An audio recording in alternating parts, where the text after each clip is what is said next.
Nakakatuwa, no? Ang laki rin ang naitulong ni Meta sa kapaligiran natin. Lalo na tuwing umaga, wala ka na halos makita ang mga tsismosa na nakatumpok dyan sa labas ng bahay niyo. Halos bihira na nga rin silang tumumpok dyan eh. Paano kasi? Mas gugustuhin pa nila na mag-isip ng content para sa reels nila maghapon.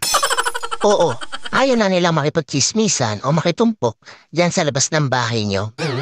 Actually, yung atensyon nila imbis na makipagchismisan, napunta na lang talaga sa pagre-reels.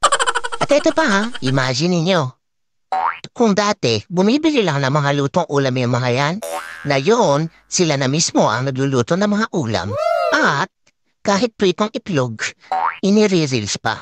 Ganon kahusay si Meta. At ito ang pinakamalupit. Kung yung dati yung asawa mo tinatalakan ka sa tuwing uuwi ka, ngayon, hindi mo na makausap. Kasi, busy na sa pagla-live o hindi kaya busy sa pananood ng live. At ang mas matindi, hanggang madaling araw, nakikipag-engage na lang siya dahil wala na siyang pakialam sa iyo. Ang husay ni Meta, no?